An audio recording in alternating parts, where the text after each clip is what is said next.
ਗੁਰੂ ਪਿਆਰੀ ਸਾਧ ਸੰਗਤ ਜੀ, ਮੈਂ ਵਿਨੋਦ ਜੋ ਲੰਡਨ ਇੰਗਲੈਂਡ ਵਿੱਚ ਰਹਿੰਦਾ ਹਾਂ, ਆਪ ਜੀ ਦੇ ਲਈ ਪੂਜਯ ਮਨੀਸ਼ ਸਾਹਿਬ ਜੀ ਦੇ ਅਨਮੋਲ ਵਚਨ ਲੈ ਕੇ ਹਾਜ਼ਰ ਹੋਇਆ ਹਾਂ। ਬੇਨਤੀ ਹੈ ਕਿ ਜੋ ਕੋਈ ਵੀ ਪ੍ਰੇਮੀ ਇਹਨਾਂ ਵਚਨਾਂ ਨੂੰ ਸੁਣੇ ਅਤੇ ਕੋਸ਼ਿਸ਼ ਕਰਕੇ ਇਹਨਾਂ ਵਚਨਾਂ ਤੋਂ ਲਾਭ ਉਠਾਵੇ। ਤੋ ਸਾਧ ਸੰਗਤ ਜੀ, ਪੇਸ਼ ਹਨ ਪੂਜਯ ਮਨੀਸ਼ ਸਾਹਿਬ ਜੀ ਦੇ ਅਨਮੋਲ ਵਚਨ। ਅਤੇ ਅੱਜ ਕੱਲ੍ਹ ਤੋਂ ਅੱਗੇ ਅੱਜ ਡੇਰਾ ਜਗਮਾਲ ਵਾਲੀ ਵਿੱਚ ਪੂਜਯ ਮਨੀਸ਼ ਸਾਹਿਬ ਜੀ ਨੇ ਆਪਣੇ ਬਾਰੇ ਫਰਮਾਇਆ ਕਿ ਅਸੀਂ ਕਈ ਵਾਰੀ ਵੈਸੇ ਹੀ ਇਕੱਲੇ ਬਾਹਰ ਨਿਕਲ ਜਾਂਦੇ ਹਾਂ ਤਾਂ ਸਾਨੂੰ ਗੁਰਦਾਸ ਕਈ ਵਾਰ ਲੜਦਾ ਹੈ ਕਿ ਤੁਸੀਂ ਦੇਖਦੇ ਹੀ ਨਹੀਂ ਕਿ ਕਿਸ ਤਰ੍ਹਾਂ ਦੇ ਹਾਲਾਤ ਚੱਲ ਰਹੇ ਨੇ ਅਤੇ ਤੁਸੀਂ ਇਕੱਲੇ ਹੀ ਬਾਹਰ ਚਲੇ ਜਾਂਦੇ ਹੋ। ਤਾਂ ਪੂਜਯ ਮਨੀਸ਼ ਸਾਹਿਬ ਜੀ ਨੇ ਫਰਮਾਇਆ, ਸਾਨੂੰ ਕਦੇ ਖਿਆਲ ਹੀ ਨਹੀਂ ਆਇਆ ਕਿ ਦਿਲ 'ਤੇ ਡਰ ਹੀ ਨਹੀਂ ਹੈ, ਜੇ ਮਰਨਾ ਹੀ ਹੈ ਤਾਂ ਬਾਕੀ ਕੀ। ਜੰਗਲਾਤ 'ਚ ਡਾਕੂ ਵੀ ਰਹਿੰਦੇ ਸੀ, ਅਸੀਂ ਕਦੇ ਰਾਈਫਲ ਨਹੀਂ ਰੱਖੀ ਸੀ। ਰਾਈਫਲ ਰੱਖੋਗੇ ਤਾਂ ਡਾਕੂ ਹੋਰ ਮਗਰ ਪੈਣਗੇ। ਉਗਰਾਹੀ ਕਰਨੀ ਹੁੰਦੀ ਸੀ ਤਾਂ ਅਸੀਂ ਪੈਸੇ ਸ਼ਾਮ ਨੂੰ ਝਾੜਾਂ 'ਚ ਰੱਖ ਆਉਂਦੇ ਸੀ, ਕੋਈ ਰੱਖਣ ਦੀ ਜਗ੍ਹਾ ਹੀ ਨਹੀਂ ਸੀ। ਅਤੇ ਫਿਰ ਪੂਜਯ ਮਨੀਸ਼ ਸਾਹਿਬ ਜੀ ਨੇ ਫਰਮਾਇਆ, ਪਹਿਲਾਂ ਤਾਂ ਮੈਂ ਬਹੁਤ ਡਰਦਾ ਸੀ, ਰਾਤ ਨੂੰ ਇਕੱਲਾ ਅੰਦਰ ਕੋਠੀ 'ਚ ਲਾਲਟਨ ਲੈ ਕੇ ਵੀ ਨਹੀਂ ਵੜਦਾ ਸੀ, ਇਤਨਾ ਡਰਦਾ ਸੀ।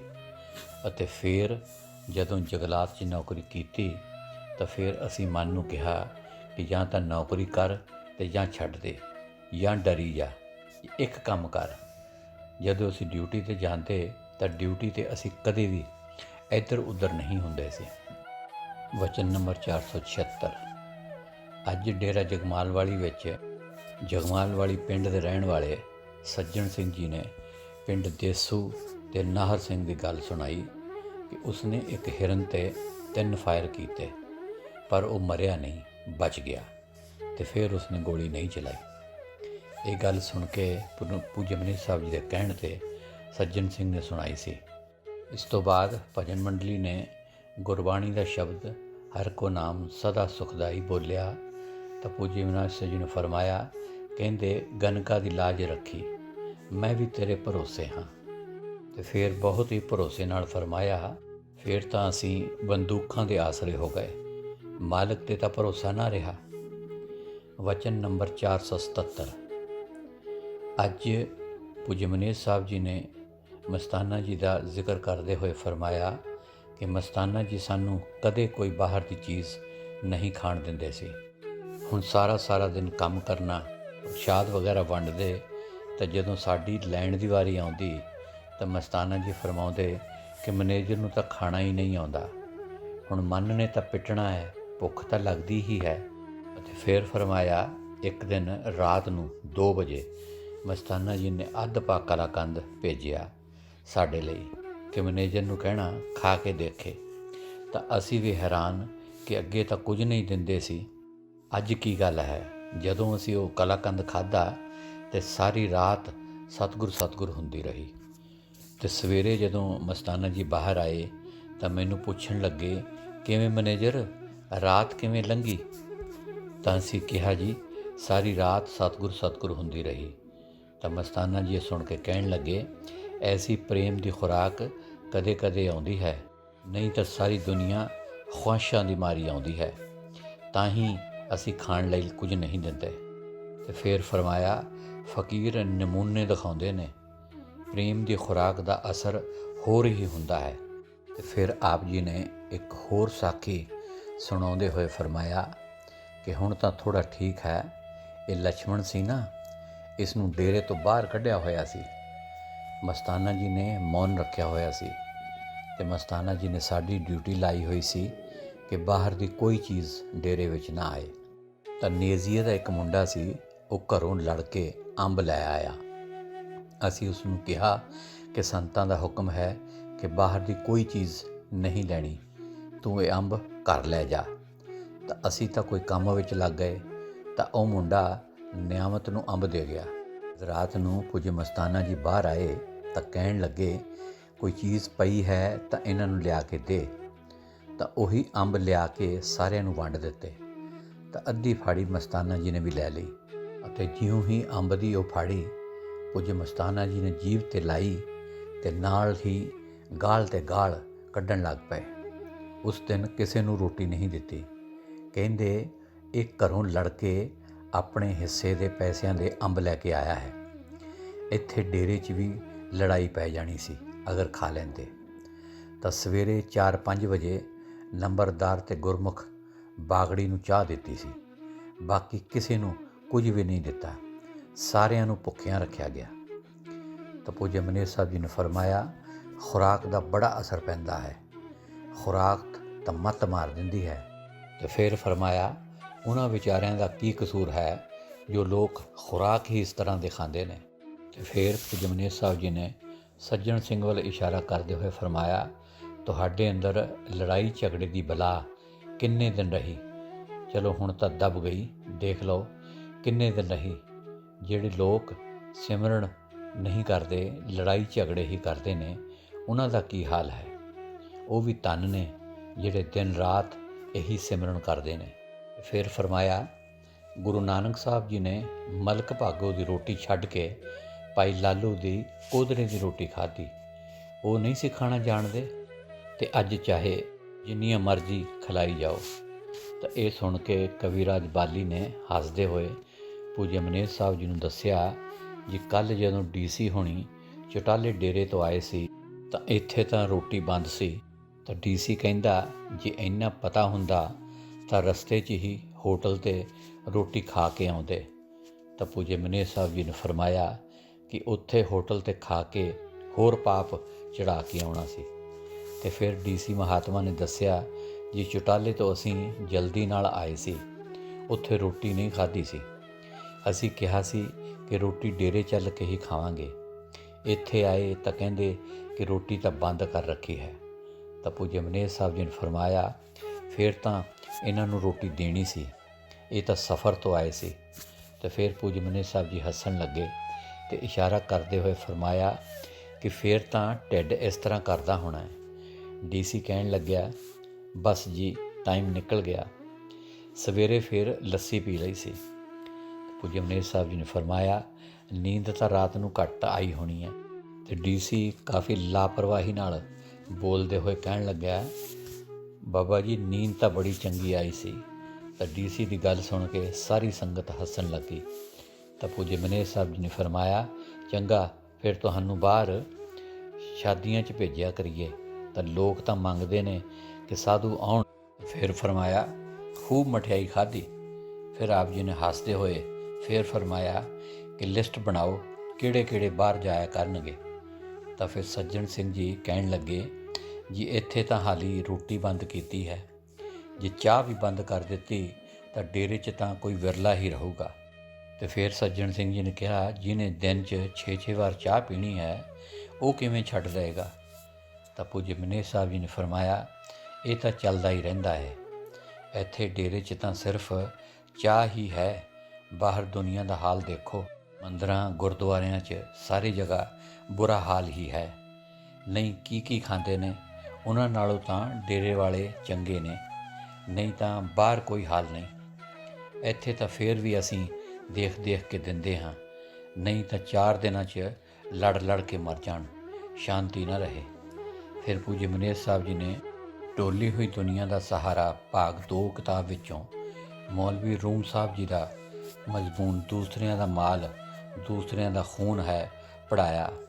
ਦੂਸਰਾ ਪਾਰਟ ਪੂਜਾ ਦਾ ਧਾਨ ਵੀ ਪੜ੍ਹਵਾਇਆ। ਇਹ ਦੋਨੋਂ ਮਜ਼ਮੂਨ ਮਹਾਤਮਾ ਰਘਵੀਰ ਜੀ ਨੇ, ਜੋ ਪੂਜਯ ਮਨੇਰ ਸਾਹਿਬ ਜੀ ਦੇ ਸੱਜੇ ਹੱਥ ਬੈਠੇ ਸੀ, ਪੜ੍ਹੇ। ਤੇ ਫਿਰ ਪੂਜਯ ਮਨੇਰ ਸਾਹਿਬ ਜੀ ਨੇ ਇਹ ਫਰਮਾਇਆ ਕਿ ਇਹ ਜਿਹੜੀਆਂ ਪੰਜਾਬ 'ਚ ਬੰਦੂਕਾਂ ਚੱਲਦੀਆਂ ਨੇ, ਇਹ ਪਰਾਈ ਖੁਰਾਕ ਹੀ ਚਲਾਉਂਦੀ ਹੈ। ਤੇ ਫਿਰ ਇਸ ਵਿਸ਼ੇ 'ਤੇ ਹੋਰ ਕਈ ਮਜ਼ਮੂਨ ਪੜ੍ਹਵਾਏ ਤੇ ਕਾਫੀ ਅਫਸੋਸ ਨਾਲ ਇਹ ਫਰਮਾਇਆ, ਬਸ ਬਈ ਖੁਰਾਕ ਦਾ ਬੜਾ ਅਸਰ ਹੈ। ਵਚਨ ਨੰਬਰ 478। ਅੱਜ ਗੁਰਬਾਣੀ ਦਾ ਸ਼ਬਦ ਕੋਈ ਆਣ ਮਿਲਾਵੇ ਮੇਰਾ ਪ੍ਰੀਤਮ ਪਿਆਰਾ, ਵਾਜੇ ਤੇ ਪਹਿਲੀ ਵਾਰ ਭਜਨ ਮੰਡਲੀ ਨੇ ਬੋਲਿਆ। ਤਾਂ ਪੂਜਯ ਮਨੇਰ ਸਾਹਿਬ ਜੀ ਨੇ ਠੰਡੀ ਸਾਹ ਲੈਂਦੇ ਹੋਏ ਫਰਮਾਇਆ, ਬਸ ਬਈ ਮਾਇਆ ਬੜੀ ਘੇਰਦੀ ਹੈ, ਫਕੀਰਾਂ ਦੇ ਸੰਗ 'ਚ ਆ ਕੇ ਬੇਸ਼ੱਕ ਹਟੇ, ਨਹੀਂ ਤਾਂ ਮੁਸ਼ਕਲ ਹੈ। ਵਚਨ ਨੰਬਰ 479। ਅੱਜ ਡੇਰਾ ਜਗਮਾਲ ਵਾਲੀ ਵਿੱਚ ਭਗਤ ਰਵਿਦਾਸ ਜੀ ਦੀ ਬਾਣੀ 'ਚੋਂ ਨਾਮ ਤੇਰੇ ਆਰਤੀ ਸ਼ਬਦ ਬੋਲਿਆ ਤਾਂ ਪੂज्य ਮਨੇਰ ਸਾਹਿਬ ਜੀ ਨੇ ਫਰਮਾਇਆ ਇਸ ਦੇ ਅਰਥ ਗਿਆਨੀਆਂ ਤੋਂ ਕਢਾ ਲਓ।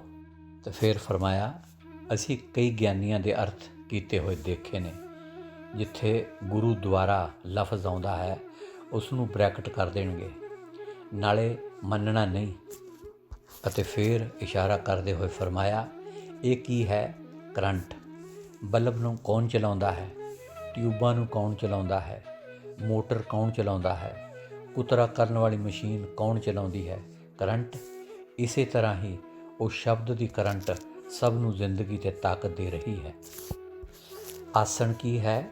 ਅੰਦਰ ਸ਼ਬਦ ਨੂੰ ਪ੍ਰਗਟ ਕਰਨਾ, ਉਸ ਦੀ ਮਹਿਮਾ ਦੱਸੀ ਹੈ।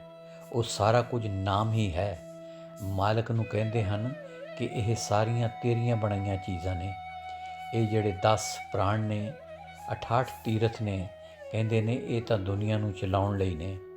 ਇਹ ਚਾਰੇ ਖਾਣਾ ਦੁਨੀਆ ਨੂੰ ਚਲਾਉਣ ਲਈ ਨੇ, ਪਰ ਸਭ ਨੂੰ ਤਾਕਤ ਉਸ ਨਾਮ ਤੋਂ ਹੀ ਮਿਲਦੀ ਹੈ। ਅਤੇ ਫਿਰ ਫਰਮਾਇਆ ਅਸੀਂ ਗਿਆਨੀਆਂ ਦੇ ਅਰਥ ਕੀਤੇ ਹੋਏ ਦੇਖੇ ਨੇ। ਜਿੱਥੇ ਅੰਦਰ ਦੀ ਗੱਲ ਆਉਂਦੀ ਹੈ ਉੱਥੇ ਇੱਧਰ ਉੱਧਰ ਕਰ ਦਿੰਦੇ ਨੇ। ਬਸ ਸਤਿਗੁਰ ਤੋਂ ਬਿਨਾਂ ਹੋਰ ਕੋਈ ਨਹੀਂ, ਇੱਕ ਸਤਿਗੁਰ ਦਾ ਹੀ ਸਹਾਰਾ ਹੈ। ਵਚਨ ਨੰਬਰ 480। ਅੱਜ ਬੇਨਤੀ ਦਾ ਸ਼ਬਦ ਸਤਿਗੁਰ ਪਿਆਰੇ ਕੇ ਸਿਵਾ ਕੋਈ ਸਹਾਰਾ ਨਹੀਂ। ਰਾਤ ਦੀ ਮਜਲਿਸ 'ਚ ਭਜਨ ਮੰਡਲੀ ਨੇ ਬੋਲਿਆ ਤਾਂ ਪੂज्य ਮਨੇਰ ਸਾਹਿਬ ਜੀ ਨੇ ਫਰਮਾਇਆ ਵਾਕਈ ਠੀਕ ਹੈ।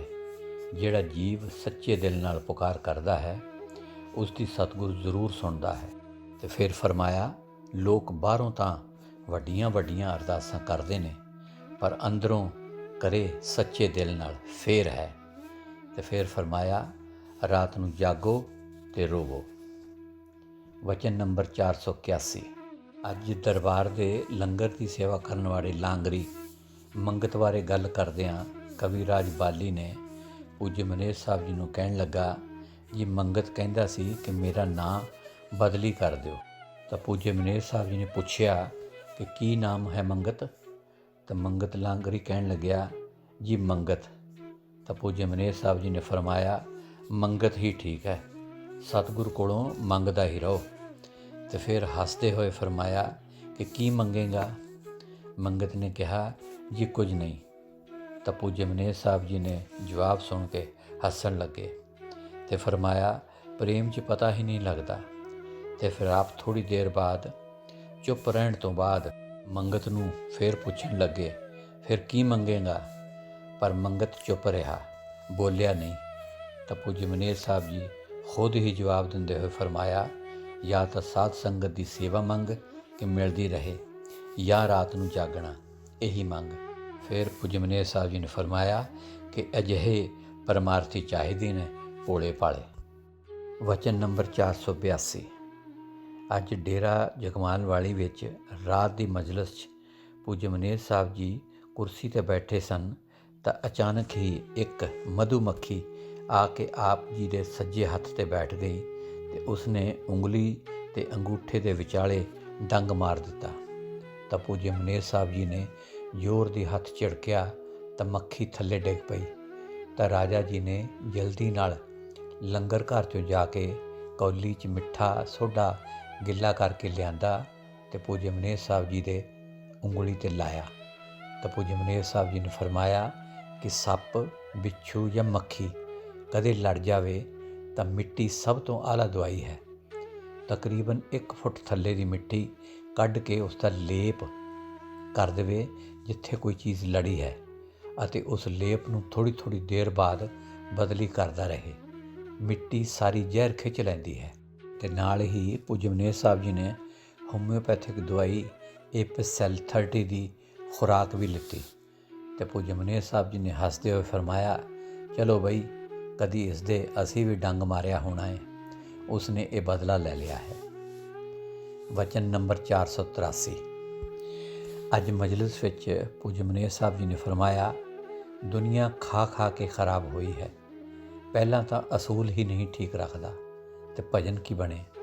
ਪਹਿਲਾਂ ਸਾਦਾ ਖਾਣਾ ਤਾਂ ਊਂ ਗਿਆ, ਫਿਰ ਨਾਜਾਇਜ਼ ਖਾਣਾ ਖਾਂਦੇ ਨੇ, ਜਿਹੜਾ ਕੁਝ ਅੱਗੇ ਆਇਆ ਉਹੀ ਖਾਂਦੇ ਗਏ। ਤਾਂ ਹੀ ਤਾਂ ਹਸਪਤਾਲ ਤੇ ਹਸਪਤਾਲ ਖੁੱਲ੍ਹੀ ਜਾਂਦੇ ਨੇ। ਦੇਖ ਲਓ ਕਿਸੇ ਨੂੰ ਹਾਰਟ ਅਟੈਕ ਦੀ ਬਿਮਾਰੀ ਹੈ, ਕਿਸੇ ਨੂੰ BP ਦੀ ਬਿਮਾਰੀ ਹੈ। ਇਹ ਸਭ ਖਾਣ ਪੀਣ ਨਾਲ ਹੀ ਹੁੰਦੀ ਹੈ ਹਾਰਟ ਦੀ ਬਿਮਾਰੀ। ਵਚਨ ਨੰਬਰ 484। ਅੱਜ ਡੇਰਾ ਜਗਮਾਲ ਵਾਲੀ ਵਿੱਚ ਰਾਤ ਦੀ ਮਜਲਿਸ ਤੋਂ ਬਾਅਦ ਪੂਜਯ ਮਨੇਰ ਸਾਹਿਬ ਜੀ ਉੱਪਰ ਇਨਾਮੀ 'ਚ ਚਲੇ ਗਏ ਅਤੇ ਫਿਰ ਫਰਮਾਇਆ ਕੋਈ ਕਰਮ ਆ ਜਾਂਦਾ ਹੈ। ਤਾਂ ਸਾਡੇ ਕੋਲ ਇੱਕ ਚਿੱਠੀ ਆਈ ਸੀ। ਇੱਕ ਪ੍ਰੇਮੀ ਕਹਿੰਦਾ ਸੀ ਜਦੋਂ ਭਜਨ 'ਤੇ ਬੈਠਦਾ ਹਾਂ ਤਾਂ ਮੇਰੀਆਂ ਲੱਤਾਂ 'ਚ ਦਰਦ ਰਹਿੰਦਾ ਹੈ। ਤਾਂ ਪੂਜਯ ਮਨੇਰ ਸਾਹਿਬ ਜੀ ਨੇ ਫਰਮਾਇਆ ਉਸ ਟਾਈਮ ਸਾਡੇ ਵੀ ਲੱਤਾਂ 'ਚ ਦਰਦ ਰਹਿੰਦਾ ਸੀ। ਅਤੇ 3 ਹਫ਼ਤੇ ਬਾਅਦ ਫਿਰ ਉਸ ਦੀ ਚਿੱਠੀ ਆਈ ਕਿ ਹੁਣ ਮੇਰਾ ਲੱਤਾਂ ਦਾ ਦਰਦ ਠੀਕ ਹੋ ਗਿਆ ਹੈ। ਇਹ ਦਰਦ ਸ਼ਾਇਦ ਤੁਹਾਨੂੰ ਆਪ ਨੂੰ ਕੱਟਣਾ ਪਿਆ ਹੈ। ਅਤੇ ਫਿਰ ਫਰਮਾਇਆ ਕਿ ਦੁਨੀਆ ਨੂੰ ਬਹੁਤ ਪਰਚੇ ਮਿਲਦੇ ਨੇ। ਵਚਨ ਨੰਬਰ 485। ਅਤੇ ਇਨਾਮੀ 'ਚ ਹੀ ਗੱਲ ਕਰਦਿਆਂ ਪੂਜਯ ਮਨੇਰ ਸਾਹਿਬ ਜੀ ਨੇ ਰਾਵਤਸਰ ਦੇ ਪ੍ਰੇਮ ਦੀ ਘਰਵਾਲੀ ਦੀ ਗੱਲ ਕਰਦਿਆਂ ਫਰਮਾਇਆ ਕਿ ਉਸ ਨੂੰ ਨਾਮ ਲਿਆਂ ਹਾਲੀ ਥੋੜ੍ਹੀ ਦੇਰ ਹੀ ਹੋਈ ਹੈ। ਉਸ ਦੇ ਪ੍ਰੇਮ ਦੀ ਕਹਾਣੀ ਵੀ ਅਜੀਬ ਨਿਕਲੀ ਹੈ। ਉਸ ਨੇ ਚਿੱਠੀ 'ਚ ਲਿਖਿਆ ਹੈ ਕਿ ਇੱਕ ਦਿਨ ਰਾਤ ਨੂੰ ਮੈਂ ਦੁੱਧ ਗਰਮ ਕਰਕੇ ਗਲਾਸ 'ਚ ਪਾ ਕੇ ਰੱਖ ਦਿੱਤਾ। ਮਨ 'ਚ ਸੱਚੀ ਤੜਫ ਨਾਲ ਬੇਨਤੀ ਕੀਤੀ ਸੀ ਕਿ ਅੱਜ ਮਨੇਰ ਸਾਹਿਬ ਜੀ ਆ ਕੇ ਦੁੱਧ ਪੀਣ ਤਾਂ ਠੀਕ ਹੈ। ਥੋੜ੍ਹੀ ਦੇਰ ਬਾਅਦ ਬੇਨਤੀ ਕਰਦੇ ਕਰਦੇ ਨੀਂਦ ਆ ਗਈ ਤਾਂ ਸੂਖਸ਼ਮ ਰੂਪ 'ਚ ਪੂਜਯ ਮਨੇਰ ਸਾਹਿਬ ਜੀ ਉਸ ਬੀਬੀ ਦੇ ਘਰ ਚਲੇ ਗਏ ਅਤੇ ਕਹਿਣ ਲੱਗੇ ਕਿ ਬੀਬੀ ਜਲਦੀ ਕਰ, ਡੇਰੇ ਵਿੱਚ ਕੰਮ ਬਹੁਤ ਹੈ, ਅਸੀਂ ਜਲਦੀ ਜਾਣਾ ਹੈ ਅਤੇ ਲਿਆ ਦੁੱਧ ਪਿਲਾ। ਉਸ ਬੀਬੀ ਦੇ ਹੱਥੋਂ ਪੂਜਯ ਮਨੇਰ ਸਾਹਿਬ ਜੀ ਨੇ ਦੁੱਧ ਦਾ ਗਲਾਸ ਲਿਆ ਅਤੇ ਦੁੱਧ ਪੀ ਕੇ ਜਲਦੀ ਹੀ ਉੱਥੋਂ ਡੇਰੇ ਜਗਮਾਲ ਵਾਲੀ ਆ ਗਏ। ਜਦੋਂ ਬਾਅਦ 'ਚ ਬੀਬੀ ਉੱਠੀ ਤਾਂ ਦੇਖ ਕੇ ਹੈਰਾਨ ਹੋ ਗਈ ਕਿ ਦੁੱਧ ਦਾ ਗਿਲਾਸ ਬਿਲਕੁਲ ਖਾਲੀ ਪਿਆ ਸੀ। ਤਾਂ ਪੂਜਯ ਮਨੇਰ ਸਾਹਿਬ ਜੀ ਨੇ ਫਰਮਾਇਆ ਇਹ ਪ੍ਰੇਮ ਮਾਲਕ ਕਿਸੇ ਕਿਸੇ ਨੂੰ ਦਿੰਦਾ ਹੈ। ਵਚਨ ਨੰਬਰ 486। ਅੱਜ ਡੇਰਾ ਜਗਮਾਲ ਵਾਲੀ ਵਿੱਚ ਨਾਮ ਤੇਰੇ ਆਰਤੀ ਜੋ ਭਗਤ ਰਵਿਦਾਸ ਜੀ ਦਾ ਸ਼ਬਦ ਹੈ ਉਸ ਬਾਰੇ ਗੱਲ ਕਰਦਿਆਂ ਪੂਜਯ ਮਨੇਰ ਸਾਹਿਬ ਜੀ ਨੇ ਫਰਮਾਇਆ ਇਸ ਸ਼ਬਦ ਦੇ ਅਰਥ ਗਿਆਨੀਆਂ ਤੋਂ ਕਢਾ ਲਓ, ਉਹ ਇਸ ਸ਼ਬਦ ਦੇ ਅਰਥ ਹੋਰ ਦੇ ਹੋਰ ਹੀ ਕੱਢਣਗੇ। ਕਈ ਜਗ੍ਹਾ ਮੁਰਾਰੇ ਦਾ ਮਤਲਬ ਤਾਂ ਹੈ ਰਾਖਸ਼ਾਂ ਨੂੰ ਮਾਰਨ ਵਾਲਾ, ਇਹ ਦੱਸਣਗੇ ਕ੍ਰਿਸ਼ਨ ਨੂੰ। ਇਹ ਲੋਕ ਬਾਣੀ ਦੇ ਅਰਥ ਵੇਦਾਂ ਨਾਲ ਮਿਲਾਉਣ ਦੀ ਕੋਸ਼ਿਸ਼ ਕਰਦੇ ਨੇ। ਵਚਨ ਨੰਬਰ 487। ਅੱਜ ਡੇਰਾ ਜਗਮਾਲ ਵਾਲੀ ਵਿੱਚ ਰਾਤ ਦੀ ਮਜਲਿਸ 'ਚ ਜਦ ਪੂਜਯ ਮਨੇਰ ਸਾਹਿਬ ਜੀ ਆਏ ਤਾਂ ਆਪ ਜੀ ਨੇ ਅੱਧੀਆਂ ਬਾਹਾਂ ਵਾਲੀ ਬਿਸਕੁਟੀ ਰੰਗ ਦੀ ਜੈਕਟ ਪਾਈ ਹੋਈ ਸੀ ਜੋ ਕਾਫੀ ਸੁੰਦਰ ਲੱਗ ਰਹੀ ਸੀ। ਅਤੇ ਨਾਲ ਹੀ ਪੂਜਯ ਮਨੇਰ ਸਾਹਿਬ ਜੀ ਨੇ ਮੰਗਤ ਲਾਂਗਰੀ ਨੂੰ ਮੁਖਾਤਬ ਹੋ ਕੇ ਫਰਮਾਇਆ ਕਿ ਮਾਸਟਰ ਜੀ ਜੋ ਬਾਹਰੋਂ ਆਏ ਸੀ ਕਿ ਉਹਨਾਂ ਨੂੰ ਰੋਟੀ ਖਿਲਾਈ ਹੈ। ਮੰਗਤ ਲਾਂਗਰੀ ਨੇ ਕਿਹਾ ਕਿ ਰੋਟੀ ਤਾਂ ਸਾਰਿਆਂ ਨੇ ਖਾ ਲਈ ਹੈ। ਅਤੇ ਫਿਰ ਪੂਜਯ ਮਨੇਰ ਸਾਹਿਬ ਜੀ ਨੇ ਮਾਸਟਰ ਜੀ ਵੱਲ ਇਸ਼ਾਰਾ ਕਰਦੇ ਹੋਏ ਫਰਮਾਇਆ ਕਿ ਇਹਨਾਂ ਸਾਧੂਆਂ ਦੀ ਰਾਤ ਦੀ ਰੋਟੀ ਤਾਂ ਬੰਦ ਕੀਤੀ ਹੋਈ ਹੈ, ਇਹ ਰੋਟੀ ਤਾਂ ਸਿਰਫ ਬਾਹਰਲਿਆਂ ਲਈ ਬਣਾਈ ਹੈ। ਤਾਂ ਮਾਸਟਰ ਜੀ ਨੇ ਫਿਰ ਤਾਂ ਬਾਹਰਲਿਆਂ ਦੀ ਵੀ ਰੋਟੀ ਬੰਦ ਹੋਣੀ ਚਾਹੀਦੀ ਹੈ। ਤਾਂ ਪੂਜਯ ਮਨੇਰ ਸਾਹਿਬ ਜੀ ਨੇ ਫਰਮਾਇਆ ਬਾਹਰਲੇ ਲੋਕ ਫਿਰ ਨਾਰਾਜ਼ ਹੋ ਜਾਂਦੇ ਨੇ ਕਿ ਸਾਨੂੰ ਰੋਟੀ ਨਹੀਂ ਦਿੱਤੀ, ਇਹਨਾਂ ਨੂੰ ਤਾਂ ਦਿਲਾਸੇ ਦੇ ਦੇ ਕੇ ਰੱਖਣਾ ਪੈਂਦਾ ਹੈ। ਵਚਨ ਨੰਬਰ 488। ਅੱਜ ਡੇਰਾ ਜਗਮਾਲ ਵਾਲੀ ਵਿੱਚ ਰਾਤ ਦੀ ਮਜਲਿਸ ਵਿੱਚ ਭਜਨ ਮੰਡਲੀ ਨੇ ਪਿੰਜਰੇ ਕੇ ਪੰਛੀ ਰੇ ਤੇਰਾ ਦਰਦ ਨਾ ਜਾਣੇ ਕੋਏ ਸ਼ਬਦ ਬੋਲਿਆ। ਤਾਂ ਪੂਜਯ ਮਨੇਰ ਸਾਹਿਬ ਜੀ ਨੇ ਚੌਧਰੀ ਖਿਆਲੀ ਰਾਮ ਜੀ ਵੱਲ ਇਸ਼ਾਰਾ ਕਰਦੇ ਹੋਏ ਫਰਮਾਇਆ ਪੂਜਯ ਮਨੇਰ ਸਾਹਿਬ ਜੀ ਦੀ ਕੁਰਸੀ ਦੇ ਸੱਜੇ ਹੱਥ ਕਮਰੇ ਦੀ ਕੰਧ ਦੇ ਨਾਲ ਢੋਹ ਲਾ ਕੇ ਬੈਠੇ ਸਨ। ਫਰਮਾਇਆ ਕਿ ਤੁਸੀਂ ਦਿੱਲੀ ਗਏ ਸੀ ਜਦੋਂ ਮਸਤਾਨਾ ਜੀ ਦੇ ਫੋੜੇ ਨਿਕਲੇ ਸੀ। ਚੌਧਰੀ ਖਿਆਲੀ ਰਾਮ ਜੀ ਨੇ ਕਿਹਾ ਨਹੀਂ ਜੀ। ਤਾਂ ਪੂਜਯ ਮਨੇਰ ਸਾਹਿਬ ਜੀ ਨੇ ਫਰਮਾਇਆ ਚਾਚਾ ਰੱਖਿਆ ਰਾਮ ਦੇ ਘਰ ਇੱਕ ਕਮਰੇ 'ਚ ਮਸਤਾਨਾ ਜੀ ਰਹਿੰਦੇ ਸੀ, ਨਾਲ ਦੇ ਕਮਰੇ 'ਚ ਅਸੀਂ ਸੀ। ਸਾਨੂੰ ਪਤਾ ਸੀ ਕਿ ਉਹਨਾਂ ਨੂੰ ਉਸ ਟਾਈਮ ਕਿੰਨੀ ਤਕਲੀਫ ਸੀ। ਪਹਿਲਾਂ ਅਸੀਂ ਰਿਵਾੜੀ ਗਏ ਅਤੇ ਉੱਥੋਂ ਰੇਡੀਓ ਲਿਆਂਦਾ, ਉਸ 'ਚ ਇੱਕ ਰਿਕਾਰਡ ਆ ਗਿਆ ਅਤੇ ਵਿੱਚ ਹੀ ਬੀਬੀਆਂ ਨੱਚਦੀਆਂ ਸੀ। ਤਾਂ ਮਸਤਾਨਾ ਜੀ ਕਹਿਣ ਲੱਗੇ ਇਹੀ ਗਾਣਾ ਫੇਰ ਲਾਓ। ਅਸੀਂ ਉਹਨਾਂ ਨੂੰ ਦੱਸਿਆ ਜੀ ਇਹ ਦੁਬਾਰਾ ਨਹੀਂ ਆਉਂਦਾ। ਤਾਂ ਪੂਜਯ ਮਸਤਾਨਾ ਜੀ ਕਹਿੰਦੇ ਫਿਰ ਇਹ ਕਿਉਂ ਰੱਖਦੇ ਹੋ? ਤਾਂ ਪ੍ਰੇਮੀ ਕਹਿੰਦੇ ਜੀ ਇਹ ਸ਼ਹਿਰਾਂ 'ਚ ਦੁਕਾਨਾਂ 'ਤੇ ਰੱਖਦੇ ਨੇ, ਮਸ਼ਹੂਰੀ ਲਈ, ਤਾਂ ਕਿ ਲੋਕ ਸੁਣ ਕੇ ਆਉਣ, ਦੁਕਾਨ ਜ਼ਿਆਦਾ ਚੱਲੇ। ਤਾਂ ਪੂਜਯ ਮਸਤਾਨਾ ਜੀ ਕਹਿੰਦੇ, ਬਸ ਬਈ ਫਿਰ ਅਸੀਂ ਆਪਣੀ ਦੁਕਾਨ ਦੀ ਮਸ਼ਹੂਰੀ ਕਰਾਂਗੇ।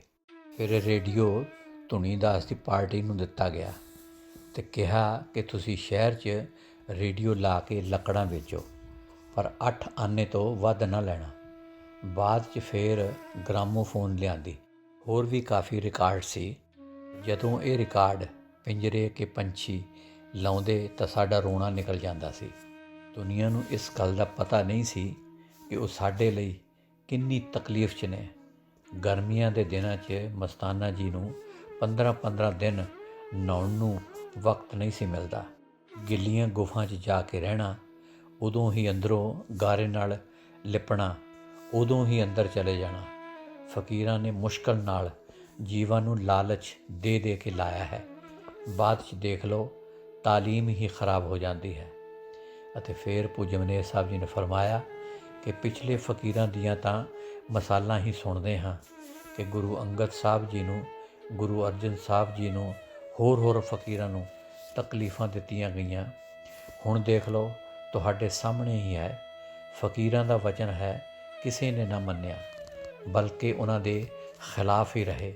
ਅਤੇ ਫਿਰ ਪੂਜਯ ਮਨੇਰ ਸਾਹਿਬ ਜੀ ਨੇ ਫਰਮਾਇਆ, ਉਸ ਟਾਈਮ ਜਿਹੜਾ ਮਸਤਾਨਾ ਜੀ ਨੂੰ ਦੁੱਖ ਸੀ, ਉਹ ਸਾਨੂੰ ਕੋਲ ਰਹਿਣ ਵਾਲਿਆਂ ਨੂੰ ਹੀ ਪਤਾ ਹੈ, ਦੂਸਰਿਆਂ ਨੂੰ ਕੀ ਪਤਾ ਹੈ ਕਿ ਉਹਨਾਂ ਨੂੰ ਕਿੰਨਾ ਦੁੱਖ ਹੈ। ਪਹਿਲਾਂ ਮਸਤਾਨਾ ਜੀ ਲਈ ਇੱਕ ਸਰਜਨ ਲਿਆਂਦਾ। ਉਹਨਾਂ ਦਿਨਾਂ ਦੇ ਵਿੱਚ ਨਾਈ ਹੀ ਸਰਜਨ ਹੁੰਦੇ ਸੀ। ਉਸਨੇ ਸਫਾਈ ਕਰਦੇ ਹੋਏ ਇੱਕ ਨਾੜੀ ਕੱਟ ਦਿੱਤੀ, ਕਾਫੀ ਖੂਨ ਨਿਕਲਿਆ। ਤਾਂ ਸਾਨੂੰ ਪਤਾ ਲੱਗ ਗਿਆ। ਅਸੀਂ ਉਸ ਨਾਈ ਨੂੰ ਕਿਹਾ ਕਿ ਨਾੜੀ ਕੱਟੀ ਗਈ ਹੈ, ਹੁਣ ਖੂਨ ਕਿਵੇਂ ਬੰਦ ਹੋਏਗਾ, ਕੀ ਲਾਇਆ ਹੈ ਜ਼ਖਮ 'ਤੇ ਖੂਨ ਬੰਦ ਕਰਨ ਲਈ, ਆਇਓ ਫਾਰਮ? ਨਾਈ ਕਹਿੰਦਾ ਹਾਂ। ਤਾਂ ਪੂਜਯ ਮਨੇਰ ਸਾਹਿਬ ਜੀ ਕਹਿੰਦੇ, ਅਸੀਂ ਨੂੰ ਕਿਹਾ ਕਿ ਮੈਂ ਤੇਰੇ ਮੂੰਹ 'ਤੇ ਥੱਪੜ ਮਾਰਾਂ, ਇਸ ਦੇ ਨਾਲ ਖੂਨ ਬੰਦ ਹੁੰਦਾ ਹੈ? ਸਾਨੂੰ ਇਹਨਾਂ ਤੋਂ ਡਰ ਲੱਗਦਾ ਹੈ, ਨਹੀਂ ਤਾਂ ਦੇਖਦਾ ਤੂੰ ਮੈਂ ਤੇਰਾ ਕੀ ਹਾਲ ਕਰਦਾ। ਤਾਂ ਫਿਰ ਪੂਜਯ ਮਨੇਰ ਸਾਹਿਬ ਜੀ ਨੇ ਫਰਮਾਇਆ, ਇੱਕ ਵਾਰੀ ਤਾਂ ਮਸਤਾਨਾ ਜੀ ਨੇ ਇੰਨਾ ਅੜਾਟ ਪਾਇਆ ਜਿਵੇਂ ਉੱਠ ਕਰਦਾ ਹੈ। ਅਤੇ ਮਸਤਾਨਾ ਜੀ ਦੀ ਇਹ ਆਵਾਜ਼ ਸੁਣ ਕੇ ਚਾਚਾ ਰੱਖਿਆ ਰਾਮ ਜੀ ਅਤੇ ਖੁਸ਼ੀ ਰਾਮ ਜੀ ਗਸ਼ ਖਾ ਕੇ ਡਿੱਗ ਪਏ ਸੀ। ਅਤੇ ਫਿਰ ਪੂਜਯ ਮਨੇਰ ਸਾਹਿਬ ਜੀ ਨੇ ਫਰਮਾਇਆ ਕਿ ਦੁਨੀਆ ਨੂੰ ਕੀ ਅੱਖ ਹੈ, ਵਾਕਿਆ ਹੀ ਇਹ ਪੱਥਰ ਦਾ ਦੇਸ਼ ਹੈ। ਸੋ ਗੁਰੂ ਪਿਆਰੀ ਸਾਧ ਸੰਗਤ ਜੀ, ਅੱਜ ਲਈ ਸਿਰਫ ਇੰਨਾ ਹੀ। ਕੱਲ੍ਹ ਫਿਰ ਆਪਣੇ ਪਿਆਰੇ ਮੁਰਸ਼ਿਦ ਪੂਜਯ ਮਨੇਰ ਸਾਹਿਬ ਜੀ ਦੇ ਅਨਮੋਲ ਵਚਨਾਂ ਦਾ ਖਜ਼ਾਨਾ ਲੈ ਕੇ ਆਪ ਜੀ ਨਾਲ ਰੂਬਰੂ ਹੋਵਾਂਗਾ। ਤਦ ਤੱਕ ਦੇ ਲਈ ਇਸ ਨਾਚੀਜ਼ ਨੂੰ ਇਜਾਜ਼ਤ ਦਿਓ ਅਤੇ ਨਾਲ ਹੀ ਮੇਰੀ ਦੋਨੋਂ ਹੱਥ ਜੋੜ ਕੇ ਪਿਆਰ ਭਰੀ ਧੰਨ ਧੰਨ ਸਤਿਗੁਰੂ ਤੇਰਾ ਹੀ ਆਸਰਾ, ਹਾਜ਼ਰ ਨਾਜ਼ਰ ਜਿੰਦਾ ਰਾਮ ਤੇਰਾ ਹੀ ਆਸਰਾ ਕਬੂਲ ਫਰਮਾਓ।